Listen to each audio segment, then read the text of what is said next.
Whether you're new to pool and practicing the basics, or a more experienced player performing drills to improve your shot making and positional play, the Drill Partner is perfect for you.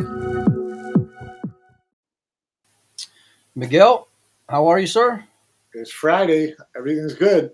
It's Friday. That doesn't, you know what? I just got a text about it being Friday from a friend of mine, and I was like, I don't really get excited for Fridays anymore because it's just another, like, you know. Yeah, I know. I work half the weekends Yeah, anyways. I was gonna say I'm swamped all weekend too, so I'm like, yay, it's Friday. Good job. Yeah, I don't know. It's just something. Otherwise, it's just the next day in 365. So you got to have something to yeah. kind of look forward to. It's the joys of doing what we do, buddy. So And there's Michelle. We were just talking about you, Michelle. we were just talking about you, Michelle. We're talking about the Mosconi Cup and she mentioned the condo for the event. So I'm excited, Mike. I think I'm probably going to end up booking that flight for the day of the Hall of Fame, but I'm going to try to get there early. And I'm not excited to see what the price is going to be like for the Friday after Thanksgiving. I'll tell you that. So but get in early. You're gonna want to be there for the banquet. I'm going to be there. I'm going to be there for sure. I'm going to be there. So, yeah, I've been kind of like this whole week. I've just been relaxing and recuperating and hanging out with the girls, and I just dropped them off. But I've had them all week, and it's been great. But I'm still worn out, man. I'm still trying to like recover and everything. So, but I got before we get going on pool stuff, Mike. I got to vent a little bit because I'm on tilt today.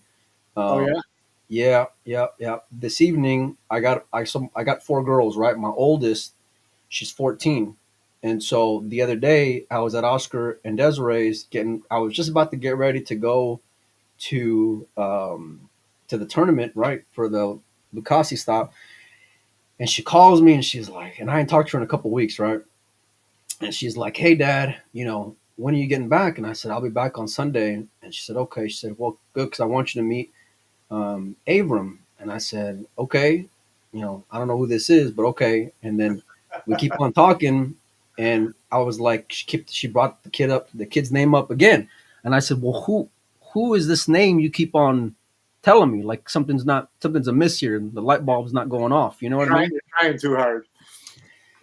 It's your boyfriend, Mike. It's her Yep. boyfriend. My oldest has got a boyfriend, and so this evening I got a date. Well, I got to go on a date with. Chaperoning. No, I'm gonna go meet the kid. I'm gonna go meet the kid, and then I just found out. And then I just found out a little bit ago that it's the kid's parents are gonna go too. I wanted it just to be me and my daughter and the boy, so I can go and put the fear of God in them. Now I gotta rethink my game plan here, Mike. So if the parents are gonna be there, so I don't know what I'm gonna do, Mike. But I'll tell you what, I'm more nervous about going on this whatever it's called with my daughter and her boyfriend versus any interview we've ever done. Maybe the first time we interviewed Emily because that was kind of scary. But more than like any other show that we've done, I'm pretty nervous, Mike. So I don't know what I'm. Yeah, no, well, I think you should do a podcast about it. You should live stream the meeting. Yeah. Oh, I'm just gonna have the camera right up here on the kid's face as I'm interrogating him, so that way I can see reactions. Yeah. What the future looks like. Ask Oscar and Desiree if they ever get in the chat.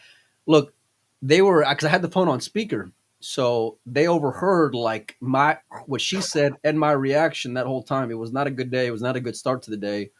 But anyhow, the day has come. So this evening, that's what my plans are. Gonna go. I feel real old, Mike. But I tell you what, like I'm too young to be, you know, I'm not even gonna say the word, but I'm hoping that everything goes smooth and the kid's nice and fingers crossed. I'm gonna try to be optimistic. You got nothing but girls. So this is just the beginning of the stress test, buddy. Well, you know what's funny is that so I got like a small circle of really close friends. So it's like Franco, it's obviously Oscar and Desiree, it's Hanshu, and then I guess Collins now as well because he's my boy, right? But like, um, so I called James earlier and I was talking with him and he started laughing. And James got 2 girls, and I said, "Motherfucker, you're just a few years behind me. You just wait, because I'm gonna be getting this phone call from you too. So don't be chuckling so much." But anyhow, Yeah. this It'll may be be. the last show, depending on what happens tonight. So this may be a farewell. You'll find out a lot about your daughter's choice in men. What Yeah, you find out about. no, well, Lord help me. Let's talk pool world, Mike. I don't know where to begin. Want to say I've been out of the loop, but there really hasn't been a whole lot going on. The show got cut off last time whenever I was in California or whatever. Yeah.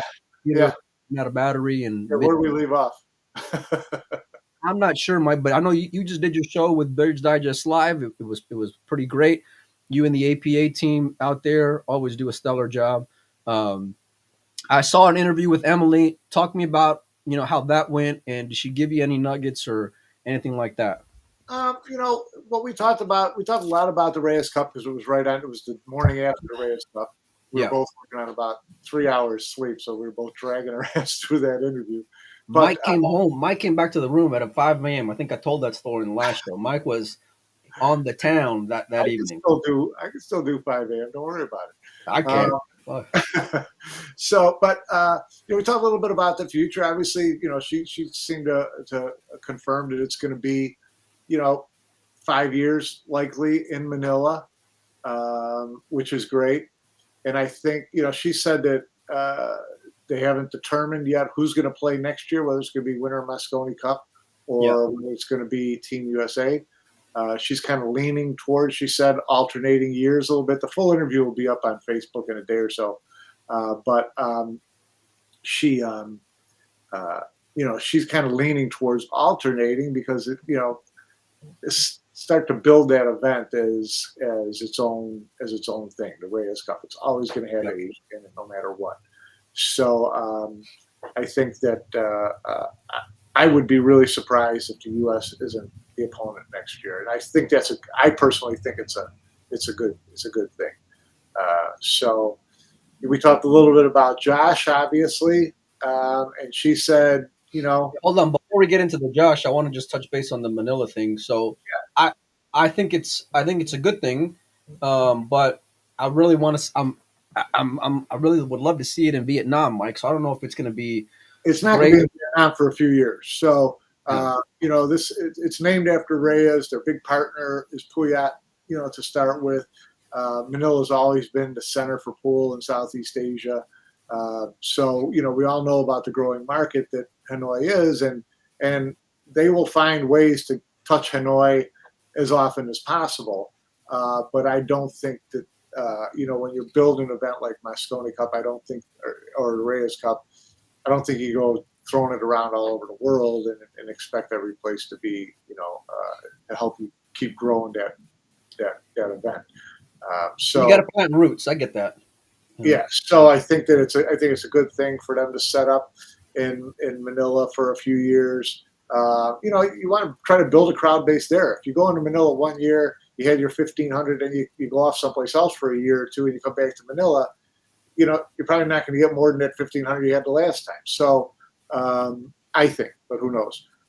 So I think that they're that they'll play it relatively close to the vest and try to build it the way they build all their events, and go from there. I'm sure that eventually it'll get to Hanoi. I'm sure eventually it'll get to Indonesia if that's the next big market. It's developing.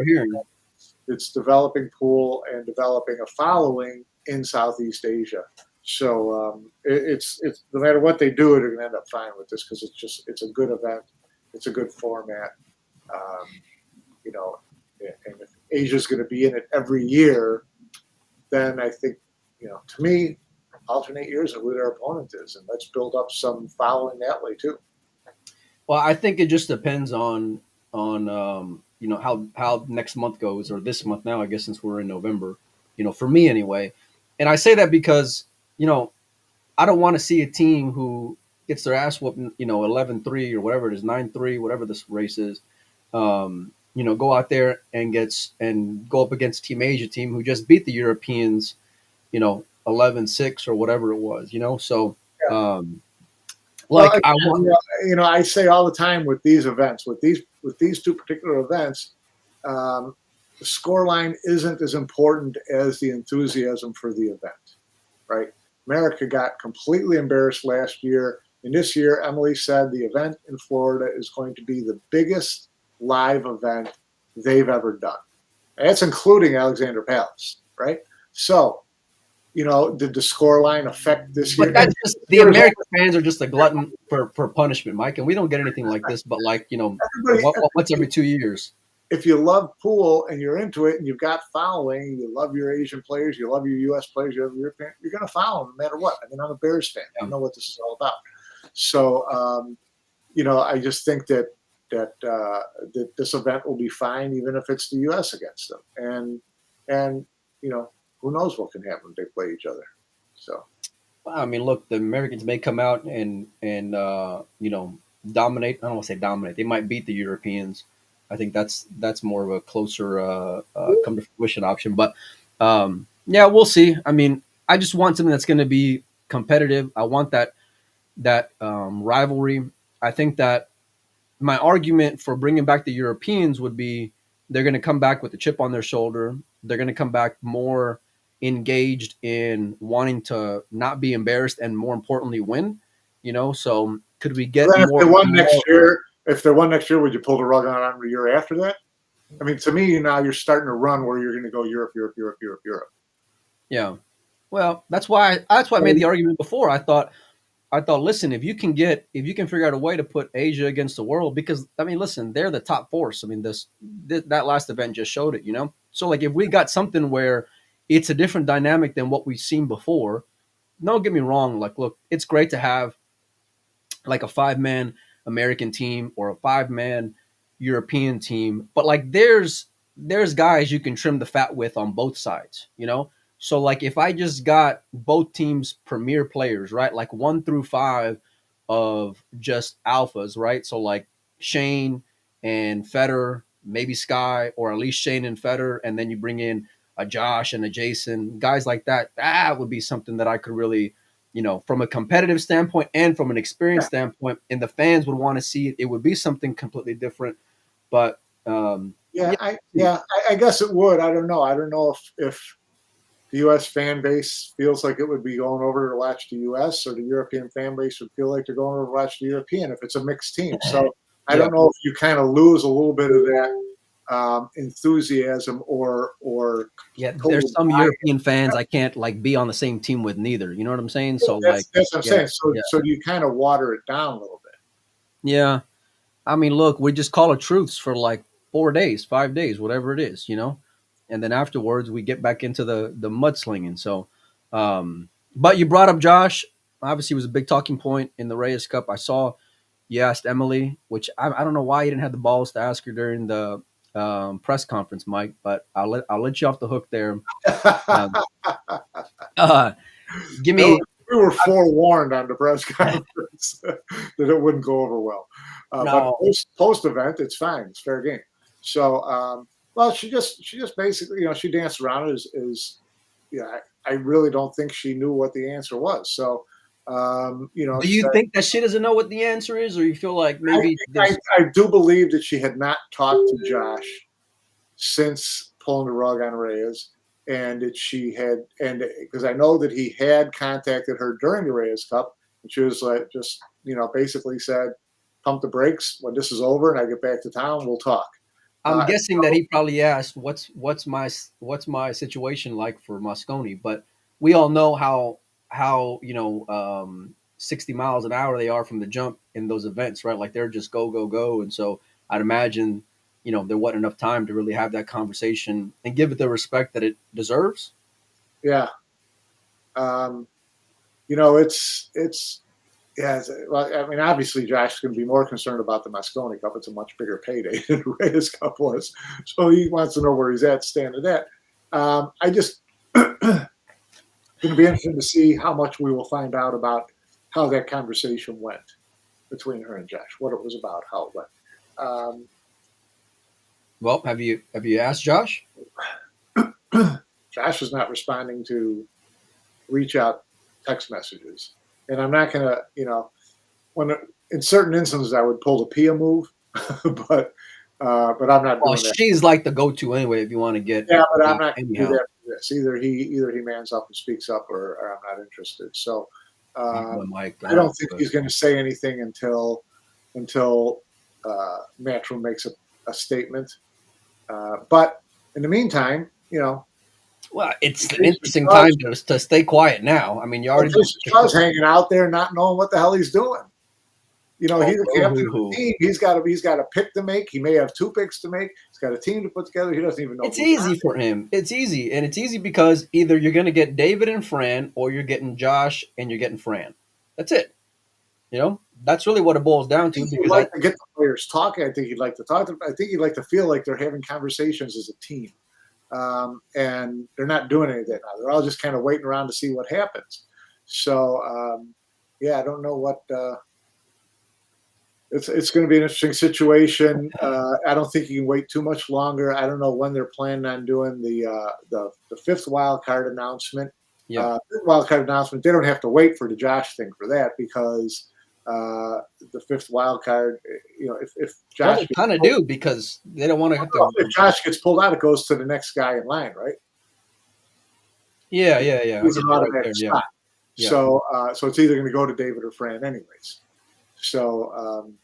So they could go ahead and make that wild card pick now. I just don't even know if the captains have those picks in yet, whether they have to put it in yet. I would think middle part of next week they'll drop. That would be my guess. Yeah. DJ, do you know if Sky's already sent his pick in? Let's just call Sky right now. Let's just see if we can get some kind of answer from him, and then you call. I can't believe you didn't line him up for this show.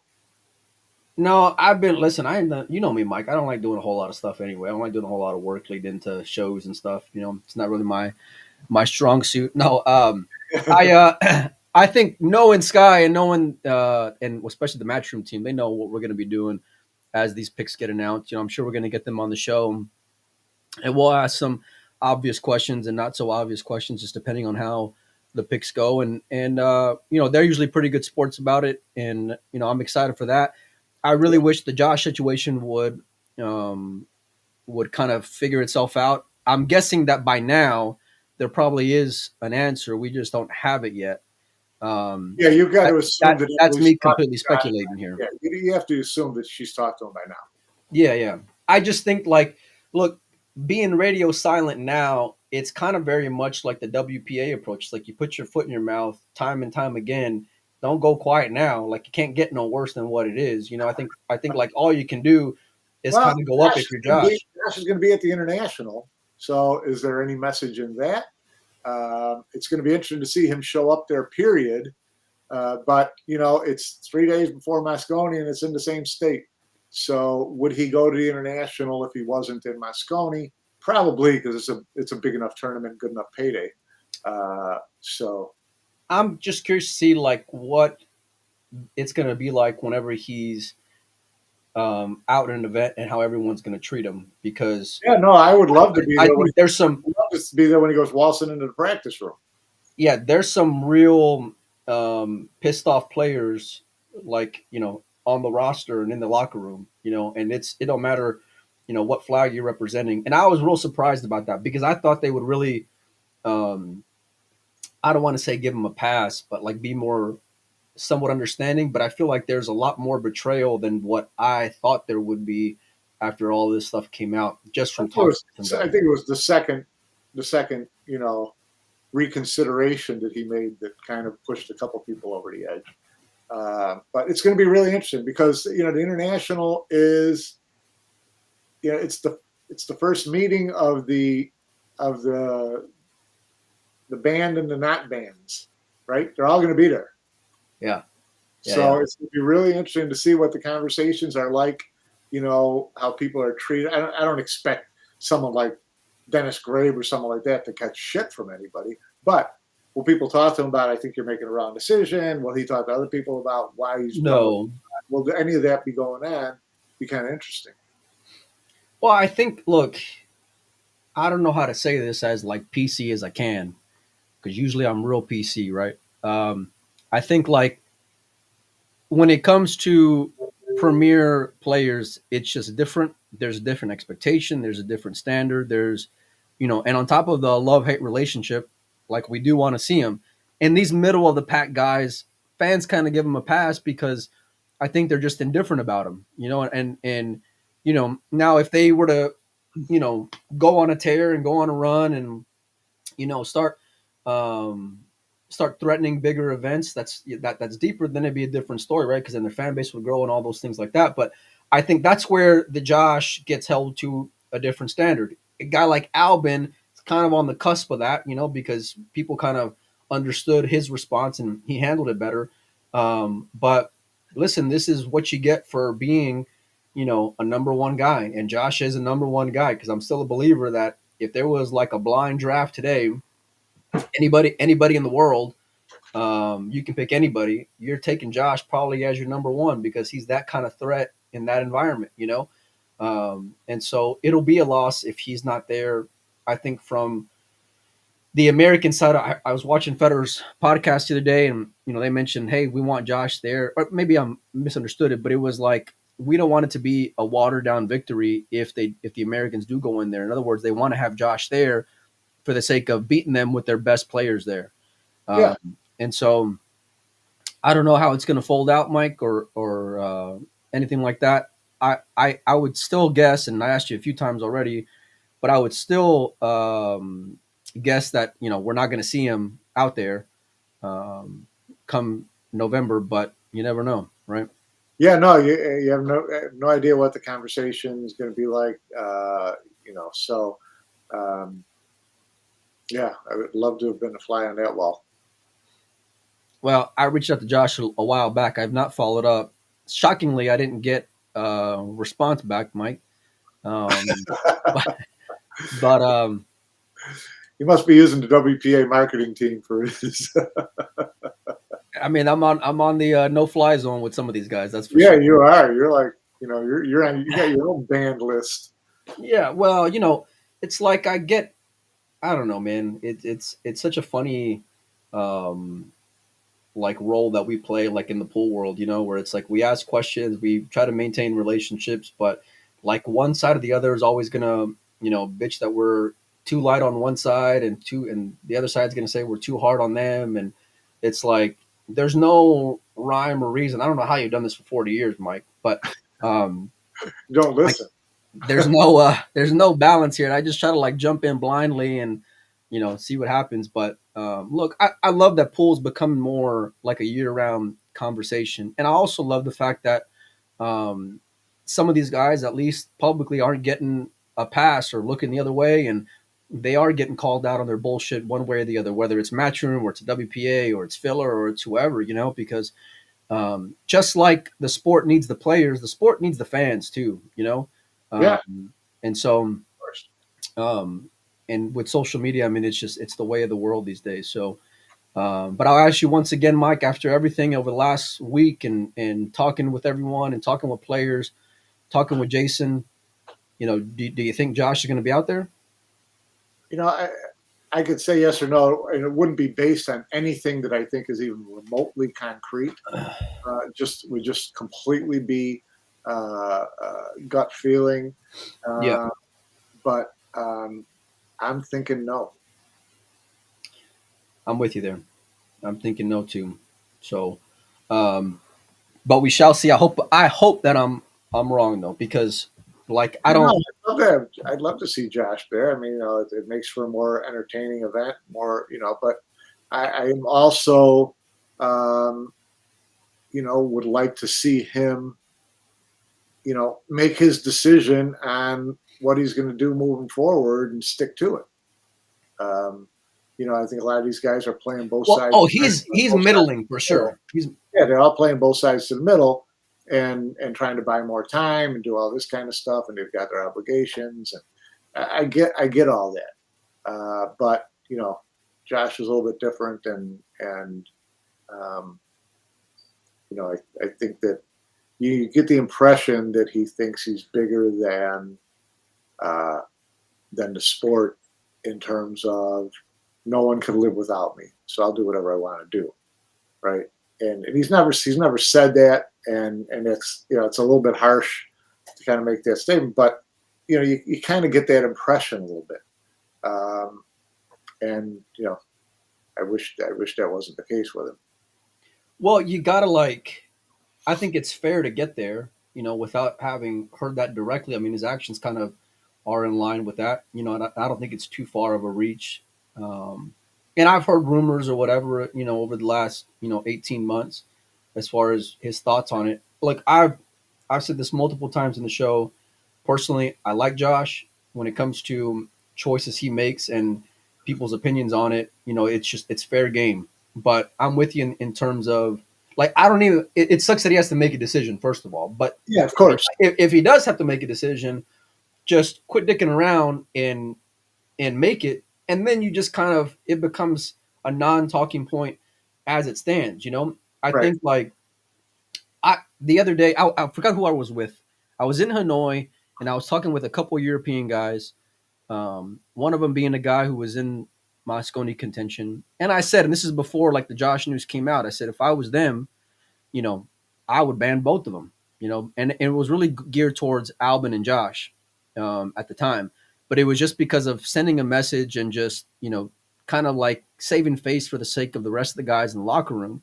Now, since all that, look, it is kind of brutal what those guys have had to deal with online. Obviously, Josh getting the worst of it. But look, either Josh could just as well put a stop to it by coming out and saying, "Hey, I'm going to withdraw from the Mosconi Cup." Now he'll never do that because he don't want to lose out on 20 or 40,000 or whatever it is, Right. But if you really wanted to stop the conversation, that would be the end of it right then and there. And so, but the way it stands now, and the way that it's been looking for the last 3+ weeks, I hope we see Josh there in Florida. It looks like he will be for the international. Whether he will be for Mosconi remains to be seen. But I know where both of us are standing on it. But I think that his thought is that he should be allowed to play in Mosconi because he earned the spot. By points. And that's pretty fair, Mike. That's pretty fair. Through the ranking system that he played in all those WTNT events, and he earned that spot. You shouldn't take it away from him. And that's a fair statement, unless you think someone's basically doing it and then thumbing his nose at you on his way out the door. Then you would have a reason to look for a loophole. Yeah, absolutely. And that's where, listen, if you want to, be petty one way or the other, or how can I say this? Like if you're Josh and have the reaction and response that you did, be prepared for the repercussions of it. Yeah, right. And what that means is you're not untouchable, and you aren't above it. And look, we've seen in the past. I remember a couple of years ago, there was talks of SVB not being on the Mosconi Cup. SVB wasn't on a World Cup of pool team years ago, and so they weren't afraid to check someone if they needed to check someone. Yeah, right. You know what I'm saying? So this is all very much within the realm of what's gone on before, in the past, Mike. But look, we know the kind of monster he is. We all want to see him go out there and face the Americans. I want to see Josh versus Shane. I want to see Josh versus Federer. I want to see Josh versus Sky. I want to see all those matches happen, especially in that environment. I think that even if he does make it, you better be careful what you wish for, because as ruthless as the fans can be, I think it'll be a whole other level come November. I just hope that it's just not nasty. I just hope there's some creativity to the vitriol we spew at Joshy boy. Oh no, it'll get nasty, and it'll be thoughtful, and it'll be creative as well. It'll be all those things mixed in one. It's the Mosconi Cup. It's my second time going, and I'm thrilled to be able to go.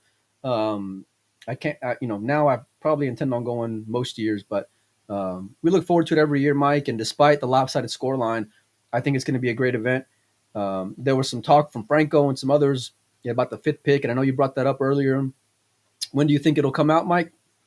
I would think it's got to come up by next week. I mean, what the hell? We're T-minus 2.5 weeks to tee time, so or 3 weeks to tee time. So I think that it'll come out next week, and hopefully we'll find out about Josh before that. and we'll see what happens. But it's about time to get the lineup set. Yeah, I mean, you want to know who you're going to bet on, and Josh is a big piece of that puzzle for sure. Um, and so, and I'm hoping the guys know by now. Whether or not they've announced it or not is a different, story. But um, there's always something like this time of year, Mike, like Earl, and you know what I mean. Like there's just always fucking something. It's one of the things that makes it a 12 months talking cycle. The Mosconi Cup. It's just who's going to get in, who's not going to get in, who's on the fence, who's being considered, who isn't being considered. Yeah. A natural milk stat drags that out as long as they can, which I get. But now it's time to come with the goods. Well, it's the soap opera of it all, and I feel like it needs that to some extent. I mean, and you can do it within reason where it's still respectable. And I mean, listen, nobody forced anyone's hand to post on social media or make a choice this way or that way or take a stance on this side. And then it's like this is all just cause and effect here. And so, I do like the fact that they aren't afraid to like lay the hammer down. But at the same time, I also want to see it be, the best against the best as well. So yeah, we'll see what happens, Mike. Yeah.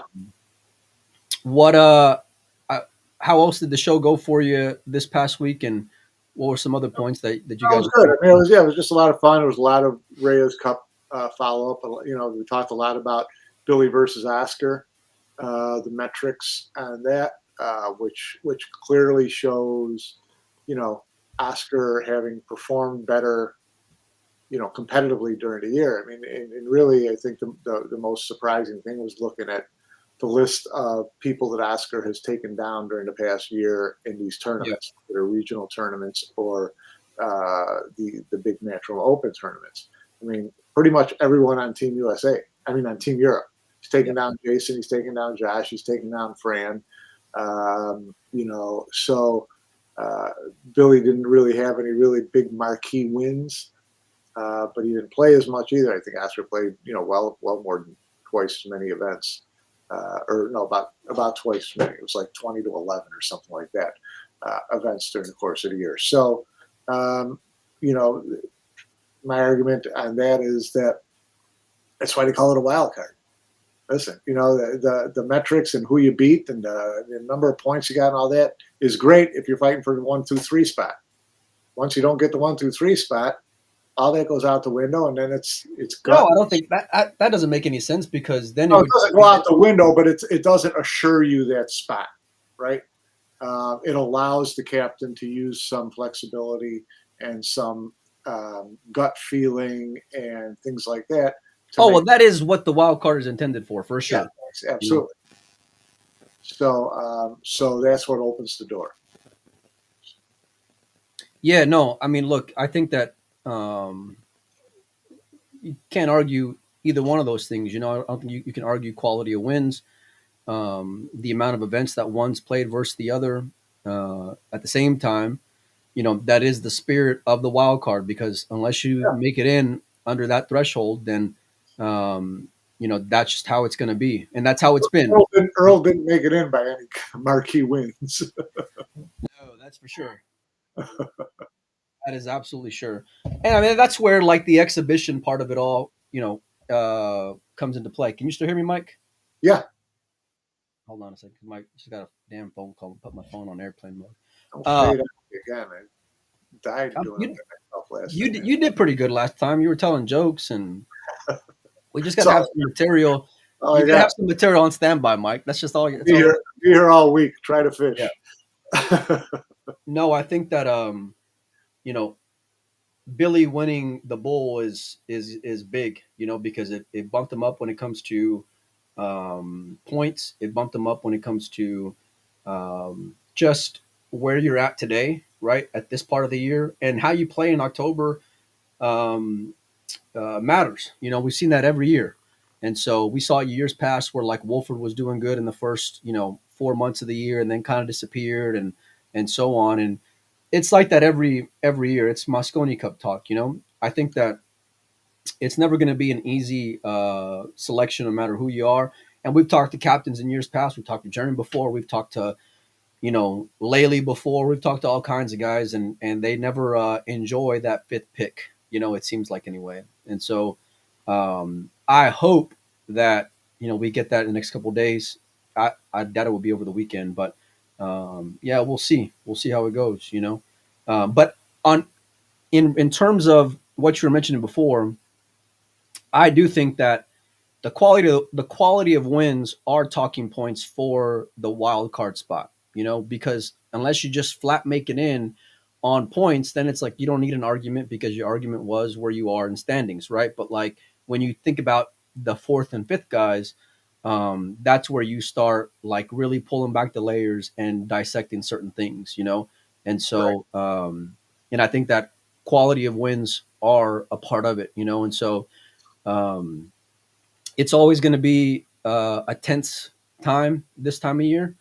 And Sky not making it in on points is, it just added another another layer Yeah. to that Yeah. puzzle. That makes that situation that not the situation, but makes a decision more difficult. But looking at how flat Team Europe was, coming out of Asia, the uncertainty of whether or not Josh is going to be playing, the Americans kind of, at least on the top side, are pretty stout, Mike.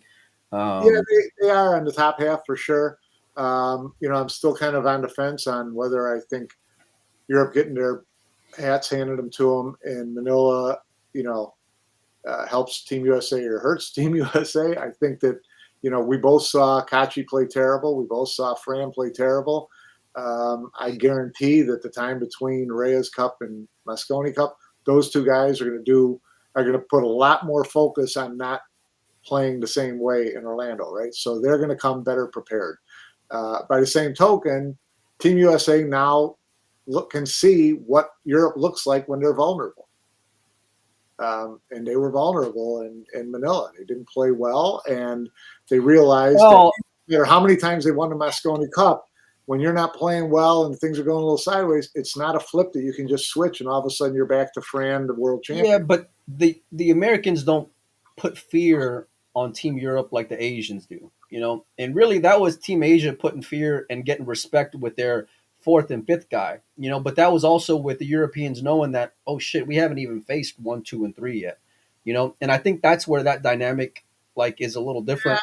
I guess. I guess. I don't know I don't know that any European was out there afraid of the Asians based on how Yap was playing because they beat Beato, they beat Chua, they were winning a lot of That's those fair. matches. So I just think that they didn't play well. But it wasn't like it's like you always thought, day one, okay, we survived, right? We're gonna get our shit together by day two, Yeah, right. you know, And and day then two, day they got and then day two, they just not only did they get punched in the mouth, they got punched in the mouth over and over and over again, and then they ended up looking like a scared dog by the time it was all said and done. And I think like the lack of confidence was certainly a factor. Those guys are really prideful and they're professional, more importantly. yeah, And I think that reality check that was the Reyes Cup for those two in particular will light a fire under their ass to get no their doubt shit about it. together. I Not to say that. talked to Kachi afterwards, and he said, "I'll tell you what, if I miss a ball in Orlando, I'll quit pool." So he was leaving there That's a pretty ready. strong statement, Mike. He was leaving there ready to get Excuse me. after it. So we'll And I see what. like hearing that, man. That's great because you ought to be a little embarrassed by your performance. I think like look, the schedule doesn't do those guys any favor, but this break that we got right now, um, excuse me, is fantastic for these guys to kind of get some ground beneath them, relax for a little bit, rest, and practice more importantly because there's so many guys that even like the guys who are Okay. workhorses who don't get to practice because of just how thick that schedule is. And I think another benefit is that they'll have the international right before the Reyes, so they'll get a little bit of that tournament sharp action in. You can practice all you want, but what Kachi showed in Manila is if you're not tournament tested, you're not going to be sharp. And so I think the international will help everybody get in a little bit of stroke before they go to Mosconi Cup. As far as would he be waiting till the international to see who does better for international? That's way too late. They're not picking the wild card pick 2 days before Mosconi Cup starts. No, that'd be brutal, man. Yeah, no, not going to let that happen. So. Well, I think they did that in years past, but that's when the schedule was a little different. But I'm with you. I think there's no chance that they can get that kind of extension because it's just too close to tea time, like you said. And I don't think that's fair for any of those guys. For any of the guys up for consideration, either way. So, but the international, I think we all agree this guy's known who he's going to pick for a while. There's not waffling. I think he's had a pretty good idea for a number of weeks now who he's going to pick and why, and he's not going to let anybody sway him or bother him, whatever, one way or the other. You got to be steadfast if you're in that position, Mike, for better or worse. You got to commit. You got to commit and live with it. Yeah, I mean that's just part of the job description, And so, and look, there's really nothing else to look on, right? That hasn't already been done. We're not playing anything right now. There's not an event coming up right now. The international is not going to really matter now. Of course, a guy could go on a run, but by then it would already be too late. And so it ain't going to make much of a difference.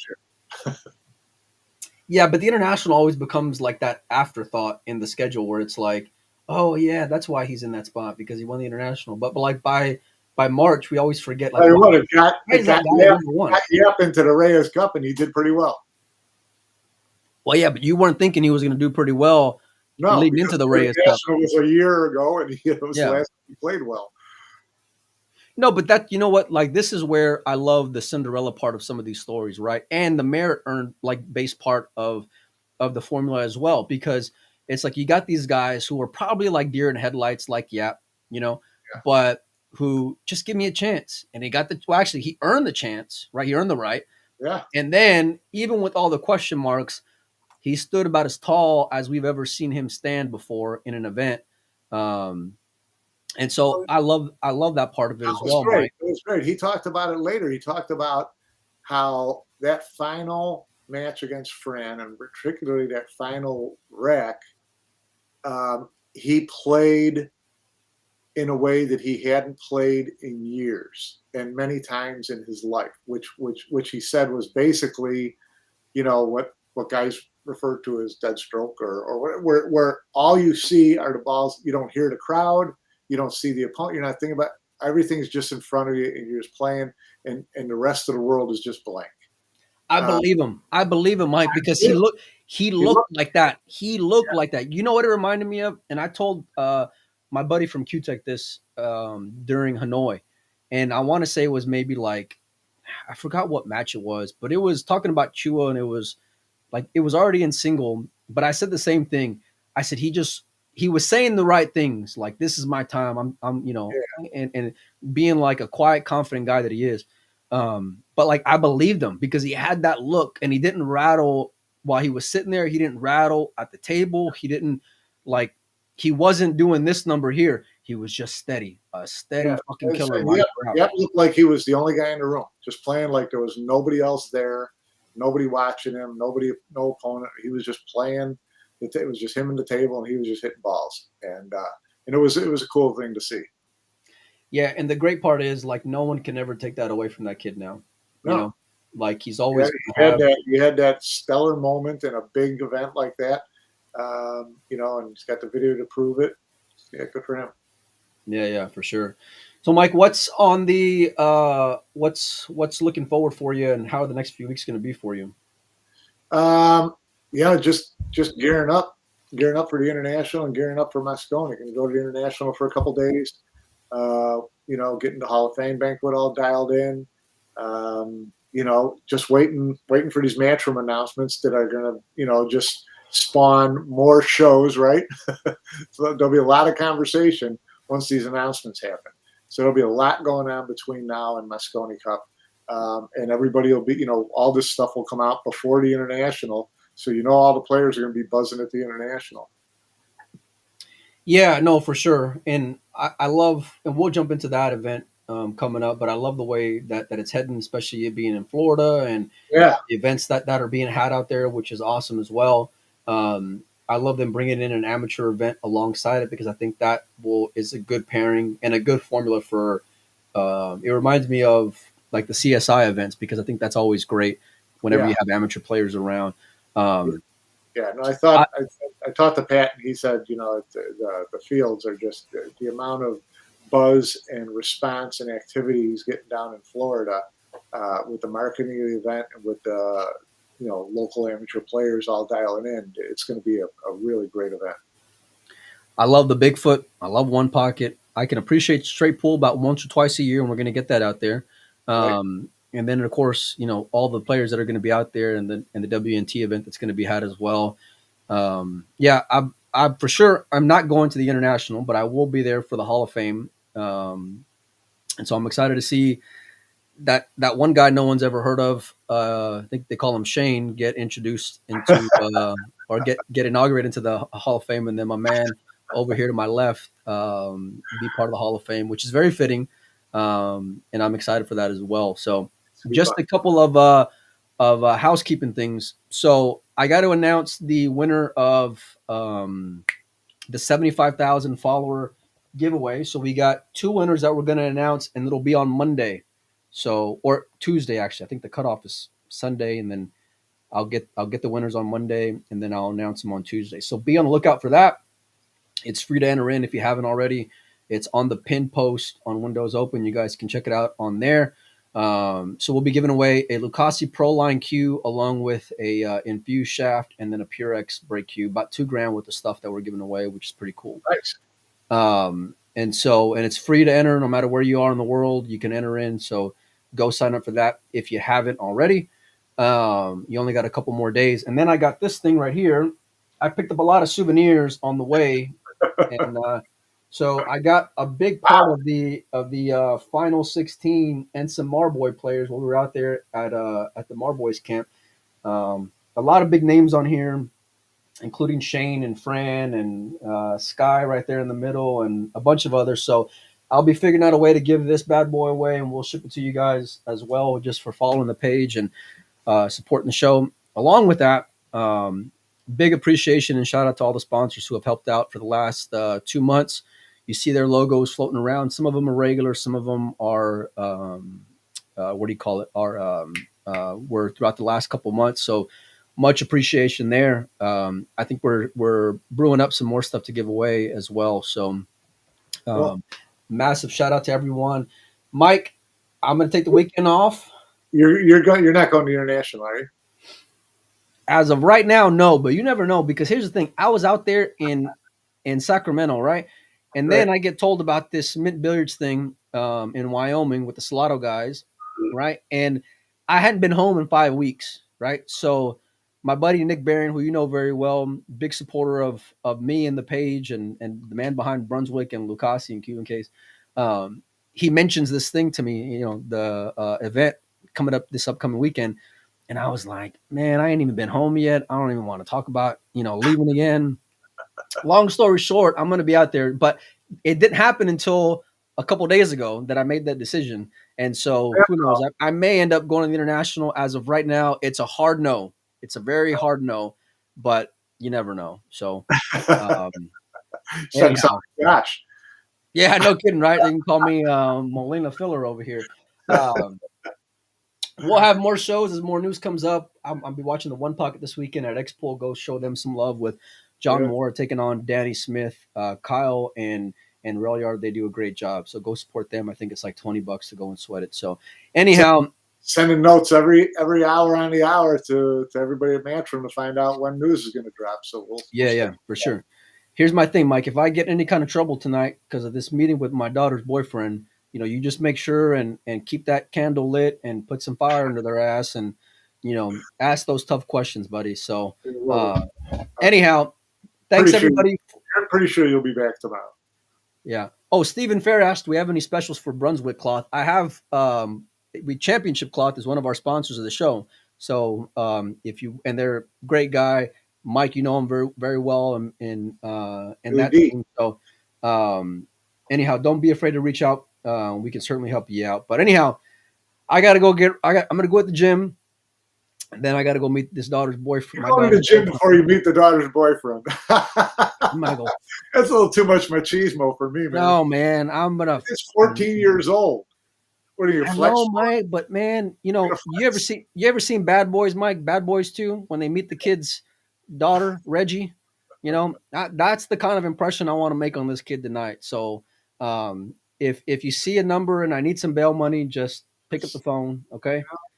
And you have a knife that you can attach to your belt loop when you walk in, or you have something big like Bowie knife, or that's automatic, Mike. I'm just gonna give him the look. My girls know the look. I just got to make sure that knife out, pick the stuff between your teeth with the knife.